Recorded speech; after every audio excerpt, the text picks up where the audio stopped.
Welcome student. See, this is our next topic, that is magnetic scattering. In the previous video we have learned only discussion part. The introduction part we have studied. This part you have to write for introduction. After that we will start the magnetic scattering. See, magnetic scattering, I told you what is magnetic scattering.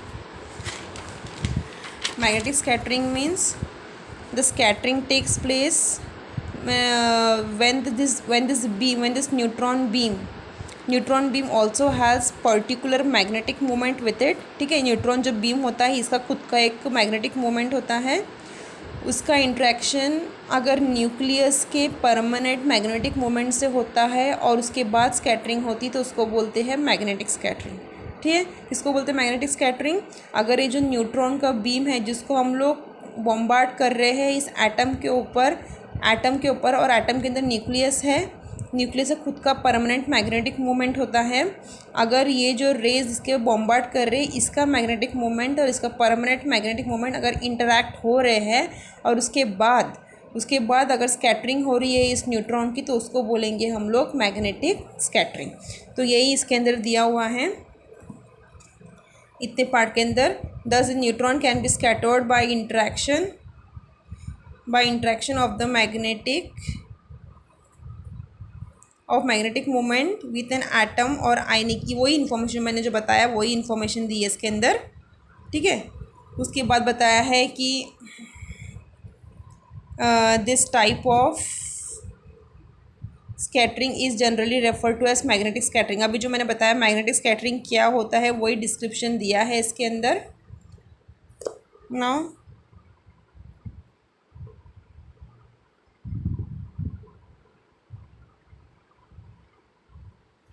ठीक है, अब उसके बाद diffraction of neutron is caused by two effect. अब ये भी मैंने बताया है कि डिफ्रैक्शन ऑफ न्यूट्रॉन दो टाइप से होते हैं. एक होता है न्यूक्लियर स्कैटरिंग, दूसरा है मैग्नेटिक स्कैटरिंग. तो न्यूट्रॉन स्कैटरिंग क्या होता है, जो due to the interaction of neutron with atomic nuclear. First video में बताया था मैंने कि न्यूक्लियर स्कैटरिंग क्या होता है और मैग्नेटिक स्कैटरिंग क्या होता है. न्यूक्लियर स्कैटरिंग डायरेक्टली जो बॉम्बार्ड जो न्यूट्रॉन करते हैं हम लोग उसकी, और जैसे ये न्यूक्लियस के अंदर ये न्यूक्लिया है, जो रेडिएशन आएंगे डायरेक्ट यहाँ पे बॉम्बार्ड करेगा इस न्यूक्लियस से और फिर डिफ्रैक्ट हो जाएगा या फिर स्कैटर्ड हो जाएगा, तो उसको बोलेंगे न्यूट्रॉन स्कैटरिंग. और magnetic scattering now only I told you. ठीक है, सो यू विल राइट से which part I have tick mark, that only you will right. You will start from here, यहाँ से शुरुआत करोगे, यहाँ से सी ये पोर्शन इतना ये लिखोगे. उसके बाद ये यहाँ तक लिखोगे. After that you will start from here.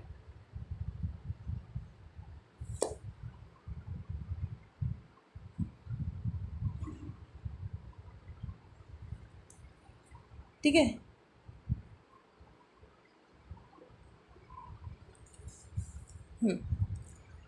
फिर ये डिफ्रैक्शन के दो टाइप्स लिखोगे, ये दो टाइप्स लिखोगे. आफ्टर दैट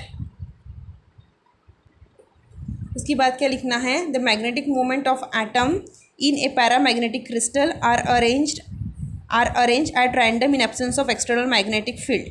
अब हमको पता है कि मैग्नेटिक मोमेंट किससे होता है. मैग्नेटिक मोमेंट किससे होता है, एक स्पिन से. एक देखो मैग्नेटिक मोमेंट होता है, ये सपोज ये एटम है हमारा, इसके अंदर का न्यूक्लियस है, ये ऑर्बिट है. ऑर्बिट में इलेक्ट्रॉन होते हैं. इलेक्ट्रॉन का खुद का एक स्पिन मोशन होता है, एक ऑर्बिटल मोशन होता है. तो स्पिन मोशन और ऑर्बिटल मोशन दोनों कंट्रीब्यूट करते हैं मैग्नेटिक मोमेंट. मतलब ये एटम का मैग्नेटिक मोमेंट क्या है, magnetic moment is movement by spin motion and movement by orbital motion. इन दोनों का सम होता है total magnetic moment of the atom. तो ये चीज़ डिपेंड करती है. फिर इसमें होता है पैरामैग्नेटिक, डाईमैग्नेटिक, फेरोमैग्नेटिक और एंटीमैग्नेटिक. 4-5 टाइप के होते हैं अरेंजमेंट्स, हम लोग बोल सकते हैं इलेक्ट्रॉन के. तो पैरामैग्नेटिक में क्या होते हैं, पैरामैग्नेटिक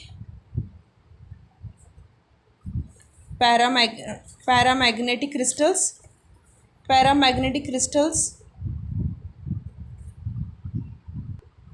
पैरामैग्नेटिक क्रिस्टल के अंदर क्या होते हैं, जो इलेक्ट्रॉन होते हैं एक तो अनपेयर होते हैं, पैरामैग्नेटिक में अनपेयर इलेक्ट्रॉन, एक अनपेयर इलेक्ट्रॉन रहेंगे, और इसके अंदर जो इलेक्ट्रॉन्स होते हैं वो कैसे भी अरेंज होते हैं, एक ऐसे रहेगा, एक ऐसे रहेगा, एक ऐसे रहेगा, मीन्स रैंडमली अरेंज होते हैं, पूरे रैंडमली अरेंज होते हैं। तो अगर हम इस क्रिस्टल को हम लोग लेके जाएंगे मैग्नेटिक फील्ड, इसके और अगर मैग्नेटिक फील्ड अप्लाई करते हैं तो मैग्नेटिक फील्ड अप्लाई करने के बाद ये जो डिफरेंट डायरेक्शन में जो इलेक्ट्रॉन्स है वो सारे सेम डायरेक्शन में आ जाएंगे, सारे सेम डायरेक्शन में आ जाएंगे इन प्रेजेंस ऑफ मैग्नेटिक फील्ड। अगर मैग्नेटिक फील्ड अप्लाई करते हैं तो ये सारे सेम डायरेक्शन में आ जाएंगे। फिर से मैग्नेटिक फील्ड रिमूव कर देंगे तो फिर से ये रैंडमली अरेंज हो जाएंगे। और दूसरा एक केस है फेरोमैग्नेटिक। फेरोमैग्नेटिक में क्या होता है, ये इलेक्ट्रॉन ऐसे ही, जो इलेक्ट्रॉन है ऐसे ही अरेंज रहते हैं। अगर इसको हम लोग मैग्नेटिक फील्ड लगाते हैं तो फिर वो वैसे ही अरेंज रहते हैं, और मैग्नेटिक फील्ड रिमूव करने के बाद भी वो वैसे ही अरेंज रहते हैं, इलेक्ट्रॉन ऐसे ही अरेंज रहते हैं। ठीक है, ये हो गया फेरोमैग्नेटिक केस में, फेरोमैग्नेटिक में, और ये हो गया पैरामैग्नेटिक के केस में। ठीक है, तो इसका एग्जांपल हो गया आयरन, और इसका एग्जांपल बताती हूँ मैं भी, सामने पढ़ेंगे हम लोग। ठीक है, तो अब इसमें क्या लिखा है, इसका यूज़ है इस चीज़ का हमको, the magnetic movement of atom in a paramagnetic crystal, the magnetic moment of atom in a paramagnetic crystal are arranged at random in absence of external magnetic field, and hence magnetic scattering of neutron in such a crystal is also random। अब इसमें जो बताया है, इसमें क्या बताया है, ये पॉइंट भी लिखना है हमको। अगर हम जो क्रिस्टल यूज़ कर रहे हैं, अगर या फिर हम जो एटम जिसके ऊपर हम लोग रेडिएशन बॉम्बार्ड कर रहे हैं, अगर ये एटम, ये हम लोग बोल सकते हैं क्रिस्टल जिसके अंदर एटम होते हैं, अगर वो क्रिस्टल पैरामैग्नेटिक है तो पैरामैग्नेटिक के अंदर जो इलेक्ट्रॉन है वो तो रैंडमली अरेंज रहेंगे, अभी बताया मैंने, रैंडमली अरेंज रहेंगे। तो फिर से खुद का मैग्नेटिक फील्ड नहीं होता, बहुत कम होगा, तो ये बहुत कम होगा, खुद का मैग्नेटिक फील्ड बहुत कम होगा। तो रेडिएशन बॉम्बार्ड करेंगे हम लोग, इसका तो खुद का मैग्नेटिक मूवमेंट है, और फिर ये इसके ऊपर इंसिडेंट करेगा और फिर स्कैटर्ड होगा, तो बहुत रैंडमली स्कैटर्ड होगा। क्यों रैंडमली स्कैटर्ड होगा, क्योंकि इसके जो इलेक्ट्रॉन है वो भी रैंडमली अरेंज्ड है, इसलिए रैंडमली स्कैटर्ड होगा। अगर इसके जगह अगर हम लोग फेरोमैग्नेटिक क्रिस्टल यूज़ करते हैं तो जो स्कैटरिंग होगी वो रैंडमली स्कैटरिंग नहीं होगी, प्रॉपर एक डायरेक्शन में ही स्कैटरिंग होगी उसकी। ठीक है, देखो, magnetic moment of atom in paramagnetic crystal are arranged at random in absence of external magnetic field, hence magnetic scattering of neutron by such a crystal is also random। In ferromagnetic substance the magnetic moment are regularly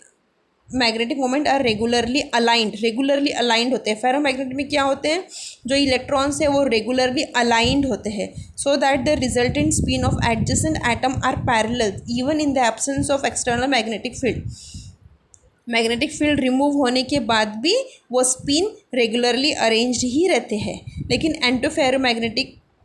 जो anti ferromagnetic material है, the magnetic moment are also regularly aligned but in such a way that adjacent spin also certain. हाँ, अब और इन्होंने एक case बताया है anti ferromagnetic में भी क्या होता है, एंटी फेरोमैग्नेटिक में ऐसे अरेंज रहते हैं,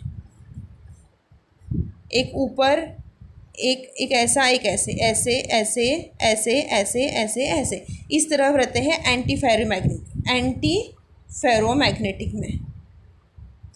फेरोमैग्नेटिक में इस तरह अरेंज रहते हैं, ऊपर नीचे इस तरह रहते हैं। तो इसमें भी तो क्या होता है, इसके अंदर the magnetic moment are also regularly align but in such a way that adjacent spin along certain directions are opposite. Anti ferromagnetic में भी हमको जो न्यूट्रॉन स्कैटरिंग मिलेगी वो रेगुलरली स्कैटरिंग मिलेगी, क्योंकि ये भी अगर इसको भी अप्लाइड करते हैं हम लोग तो ये भी रेगुलरली, ये भी स्कैटर्ड जो देगी वो रेगुलरली देगी स्कैटर्ड। तो तुमको कैसे लिखना है, तुम्हें यहाँ तक समझ में आ गया, प्रॉपरली यहाँ तक लिखना है। उसके बाद ये लिखना है कि अगर हम लोग ये मटेरियल मत लिखना, इसमें लिख देना कि अगर हम लोग बॉम्बार्डमेंट के लिए फेरोमैग्नेटिक, पैरामैग्नेटिक या एंटी फेरोमैग्नेटिक क्रिस्टल अगर यूज़ करते हैं तो इसमें फेरोमैग्नेटिक और एंटी फेरोमैग्नेटिक में जो स्कैटरिंग होती है, न्यूट्रॉन स्कैटरिंग, वो रेगुलर होती है। और या पैरामैग्नेटिक में जो स्कैटरिंग होती है वो स्कैटरिंग रैंडमली होगी। बस इतना ही लिखना, ये सब मटेरियल मत लिखना, मैंने जो मटेरियल जो बताया मैंने अभी वही लिखना उसके अंदर। तो इस वजह से क्या होता है, हमें न्यूट्रॉन डिफ्रैक्शन से, जो न्यूट्रॉन डिफ्रैक्शन होता है उससे अगर स्टडी करते हैं, डिफ्रैक्शन स्टडी करते हैं, स्कैटरिंग स्टडी करते हैं, तो उससे समझ में आता है कि जो क्रिस्टल हमने यूज़ किया है whether it is paramagnetic, ferromagnetic या एंटी फेरोमैग्नेटिक, वो समझ में आता है ना स्कैटरिंग से। स्कैटरिंग रैंडमली अरेंज है तो पैरामैग्नेटिक रहेगा, या स्कैटरिंग अगर प्रॉपर है एकदम तो स्टडी से समझ में आ जाएगा कि वो जो मटेरियल हमने जो क्रिस्टल यूज़ किया है बॉम्बार्डमेंट के लिए वो है हमारा फेरोमैग्नेटिक या एंटी फेरोमैग्नेटिक। ठीक है, तो ये पार्ट लिखना है तुमको। ठीक है, ये पार्ट लिखना है। उसके बाद हम आएंगे टेक्निक। मैग्नेटिक स्कैटरिंग में स्टार्टिंग का ये वाला पोर्शन टिक मार्क किया हुआ और ये वाला इतना लिखना है। उसके बाद हम लोग आएंगे टेक्निक से। टेक्निक में क्या करना है, टेक्निक में इसमें है सिंपल, ये सैंपल लिया है, इसके अंदर सैंपल पाउडर फॉर्म में लिया है, यहाँ से न्यूट्रॉन बीम को इंसिडेंट किया है इस सैंपल के ऊपर, और यहाँ से फिर जो डिफ्रैक्टेड रेडिएशन रहेगी न्यूट्रॉन की वो डिटेक्ट किया है। यही है टेक्निक, इसकी टेक्निक यही है, ऐसे ही है। The neutron beam from the atomic piles, atomic pile मतलब neutron beam from atomic pile, atomic pile मतलब न्यूक्लियर रिएक्टर, रिएक्टर से न्यूट्रॉन की बीम निकाली है। तो ये जो बीम ऑफ न्यूट्रॉन है वो कहाँ से आई है, एटॉमिक पाइल, एटॉमिक पाइल मतलब nuclear reactor. Falls on a crystal which is oriented to yield the diffracted beam at certain wavelength.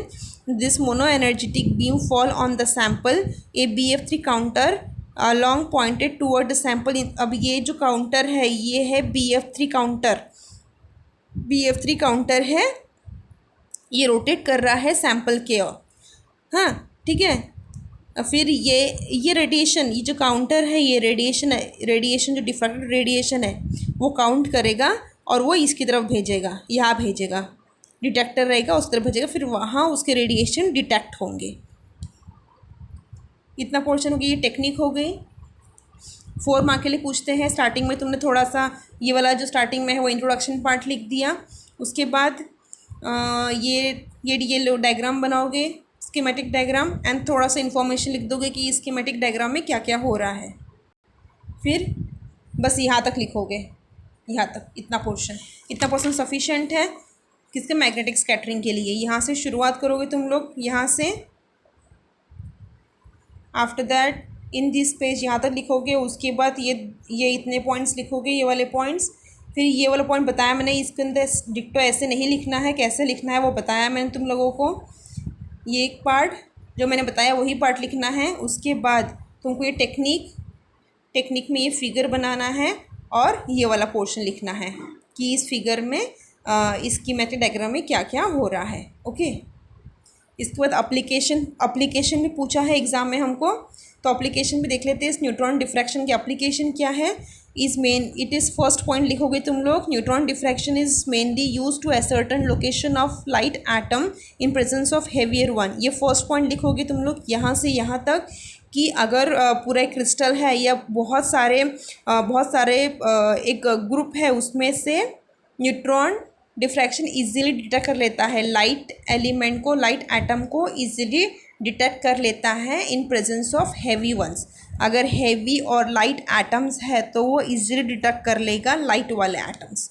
Is mainly use to ascertain the location of light atom, mainly hydrogen, because it is very difficult to detect or to locate the light atom, mainly hydrogen. But this neutron diffraction, it is very easily he can detect the light atom in presence of heavy one. So ये first point हो गया. After second point you will write neutron diffraction can supplement X-ray.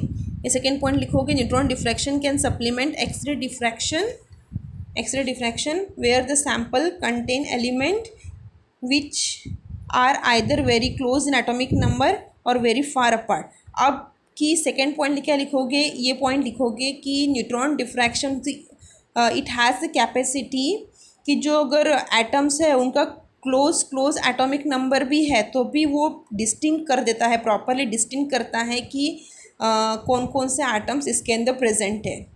Although कि जो atoms present है वो सारे near about पास पास के ही atomic number के हैं, फिर भी it has that capacity to distinguish the atom of nearly same atomic number. ये हो गया second application. And third application you will write this. So this two application you don't write because this are very bigger and बहुत tough है, बहुत सारे इसके अंदर figures याद भी करने हैं, so that escape that part. Easiest will write. Neutron diffraction studies have been used for the first time for the determination of crystal structure of ice. और न्यूट्रॉन डिफ्रैक्शन इस स्टडी से ही जो क्रिस्टल स्ट्रक्चर है ice का वो भी study किया था। उसके क्रिस्टल स्ट्रक्चर ऑफ आइस मतलब उसके अंदर हाइड्रोजन होंगे, उसके अंदर ऑक्सीजन होंगे, क्योंकि आइस तो वाटर से ही बनता है। तो वो प्रॉपरली स्टडी किसने किया था, न्यूट्रॉन डिफ्रैक्शन ने प्रॉपरली स्टडी किया था क्रिस्टल ऑफ आइस।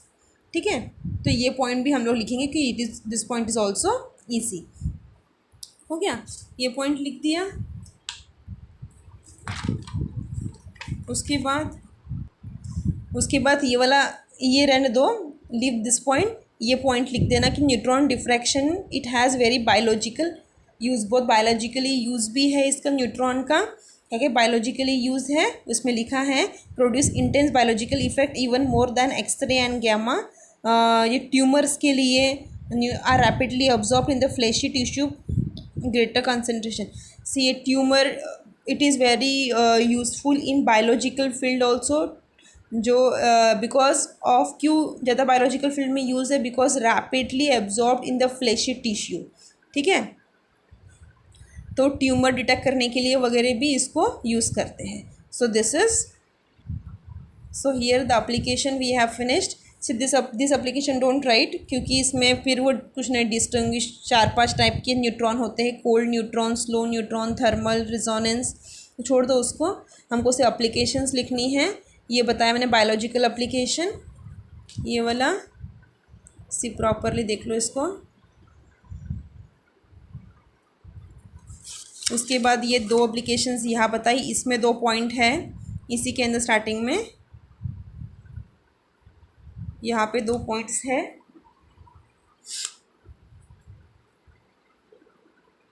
उसके बाद ये वाला पॉइंट लिखना है। ओके, सो इतना this much point, this many points you have to write in application. So here we have finished with this third part. We have finished in third part only application and magnetic scattering only we have to study it, and that we have finished. Okay, so thank you.